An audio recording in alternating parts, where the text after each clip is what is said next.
the young and the restless. This portion sponsored by Oil of Olay. Want to start things off with a shout out to Quarter Black Garrett, who I believe made that meme. And it's very appropriate because it does look like a soap opera opening. That is the latest marketing from Amazon's Rings of Power. It's awful. Looks bad. And like most of the trailers, everybody's making fun of it. This show is a disaster. Hasn't even come out yet.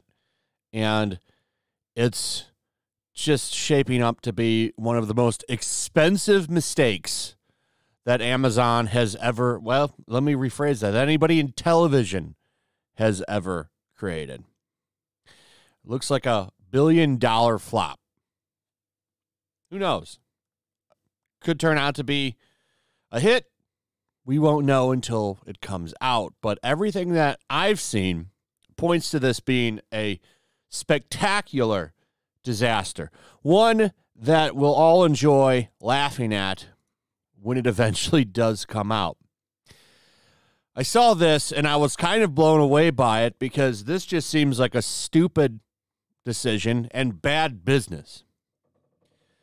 So apparently, the people behind the Rings of Power show originally went to Peter Jackson and said, how would you like to be a part of this show? Would you like to help? Would you like to be a part of it? He said, let me see some scripts, and then we'll talk about what I can do. And then they ghosted him. Imagine Lord of the Rings trilogy, excluding the Hobbit films. Let's not include the Hobbit films. Let's just focus on the New Line Cinema Lord of the Rings trilogy. Masterpieces. I think, in my opinion, some of the best movies ever made.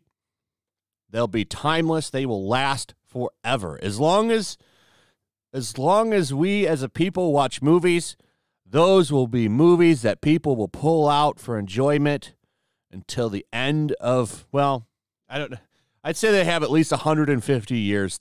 If we make it 150 years as a species, they'll be around for a long time. Your children's children will watch them.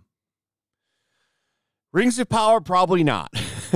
This show is going to fade out fast like most of the shit that gets made nowadays. But imagine you have Peter Jackson willing to sit down and help you craft your show. I think I would take that. I would jump overjoyed to know that he's on board. He wants to help. He wants to be a part of it. Producer, consultant, whatever. Nah, fuck that guy. We don't need him. We don't need his help. What an embarrassing reveal. So this came out on a podcast, and they just ghosted him. Lord of the Rings and Hobbit trilogy's director, Peter Jackson, has revealed that Amazon did at one point ask for his expertise in adapting J.R.R. Tolkien's classic work with the Rings of Power, but eventually chose to go in a different direction and failed to tell him they were doing so. Chose to go in a different direction. How's that working out for you so far? Show hasn't even premiered yet. Everybody's mocking it. Jackson revealed this on a recent podcast appearance. And here's what he said. First appearing on the Hollywood Reporter's Chatter podcast, Jackson told host Scott Feinberg that Amazon asked me if I wanted to be involved. And I said, that's an impossible question to answer without seeing a script. So they said, as soon as we get the first couple scripts, we'll send them to you. He detailed, and the scripts never showed up. That's the last thing I heard, which is fine. No complaints at all. After joining the THR writer Kim Masters on her The Business podcast, Jackson reiterated about 4 or 5 years ago, they asked if I would be interested in it. So I said, have you got scripts yet? Because I know how hard the scripts were to write for the films, and I didn't know the people writing their scripts, the director explained. They said, oh, no, we haven't got the scripts yet, but as soon as we do, we'll send you the scripts. So I was waiting for the scripts to arrive, and they never did. Yet despite this ghosting by Amazon, Jackson said he would still be watching The Rings of Power. And then he says, I'm not the sort of guy that wishes ill will, and I hope they do okay, which, you know, what else is he going to say? But you got stuff. I wish them all the best, and if we can help them, we certainly will try. It's a big task. So this guy was willing to be a part of this. And if you were smart, you would have got him somehow and paid him whatever to do the frickin' show. But they didn't do that. Instead, they went in their own direction. And you could see how that is turning out so far. We had that clip of Galadriel jumping on a sword. It was embarrassing. I was embarrassed watching it. My eyes were rolled into the back of my head. We have that cringy Entertainment Tonight marketing that Quarter Black Garrett made a meme out of that you just saw before this video even started. And then, we have all of the dumb shit that the people involved in the show have been saying. We had that weird diversity Tolkien experts promo. I mean, this show has done nothing but embarrass itself and hasn't even come out yet. Why should I have faith in your show? This show, as far as I can tell, is going to be a massive flop. And like I've said before, I've never read the books. I've only seen the movies, and I love those movies. To me, this is just another franchise getting bent over and gone in on dry by a bunch of talentless hacks that want to hijack a established franchise so that they can insert their messages. Because it has a built-in fan base. So what's the easiest way to push your political ideology onto people that maybe aren't paying attention to it? Well, you take something that millions of people, if not billions of people, love, and you shove a bunch of woke political bullshit into it. Boom, your message is out there. That's what's happening. Then we have Marvel pulling its usual bullshit. We've all seen the She-Hulk show, how awful the trailer looks. The CGI is terrible. I haven't seen the show yet. Everything I've seen coming out for this show, though, comes off as another MCU pile of garbage. Another Phase 4 disaster. That's what I see with She-Hulk. However, one criticism that going away from agenda or message or anything is that the CGI is awful. The CGI for this show looks bad. Really bad. Just looks off. It doesn't look good. It doesn't look high quality. It looks like she belongs in a Shrek cartoon.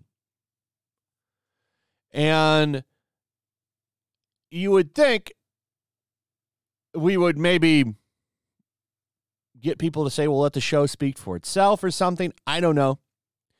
Instead, the visual effects artists have come out to talk about the criticism. And what was their criticism? Was it, we're really overworked?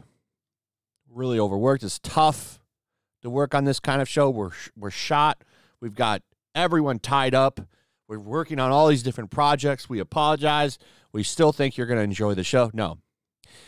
It's that it's our culture's belief in its ownership of women's bodies. Yes, they're calling the critics sexist. Because this is a tactic that always gets people fired up about your show. So here's what they were saying. Kat Corio, who is the director of the series, let me see. So She-Hulk, Attorney at Law director Kat Corio has asserted that the widespread criticism of the Disney Plus series CGI had nothing to do with its quality, but rather our culture's belief in the ownership of women's bodies. So the director of the series, I'm sorry, this is how you stomp down criticism. I don't understand when people are going to get this. This is why Disney did that shit with Reva. This is why House of the Dragon did it with that one actor who came out and said that he was getting trolled or whatever. And this is why this woman is now coming out and saying that it's sexist, because the best way to deflect their criticism is to call you some kind of istophobe. This is textbook right here. This is textbook. So this happened during this event. Corio shared her opinion on the backlash to Jennifer Walters' Uncanny Valley-esque looks during an appearance at the series' August 3rd Television Critics Association press tour panel. There, the director asserted, in terms of the CGI being critiqued, I think that has to do with our culture's belief in its ownership of women's bodies. I think a lot of the critique comes from feeling that they're able to tear apart the CGI woman, said Cario. There's a lot of talk about her body type, and we base it on Olympian athletes and not bodybuilders. But I think if we had gone the other way, we would be facing the same critique. She concluded, I think it's very hard to win when you make women's bodies. Now, this is bullshit. No one's complained about She-Hulk's body. In fact, I like the look for She-Hulk. She's feminine. She's got the body type that we've seen in the comics. I don't have a problem with her body at all. She looks like She-Hulk. My problem is the shitty CGI and all of the weird feminism quotes that they're saying with the show. But if this, the last complaint I had was how she looked. But the first complaint is the awful CGI, and it does look bad. I don't know if these pictures are doing it justice. Go watch the trailer for yourself. I'm sure you will come to the same conclusion. But no, that's not the problem. The problem is sexism. This is such textbook by now. Oh, we're getting criticized for doing a lazy job on this? Well, just call them mystophobes. That'll squash all of the criticism. People are done criticizing. They just tune out. You saw it with Ms. Marvel and some other stuff. You're seeing it with the movies. The fact that they've lost money is indisputable. So keep this shit up. Eventually, no one's going to be talking about you. Like, I'm not even making this first in the thumbnail. The thumbnail and the title are more about Lord of the Rings, not She-Hulk.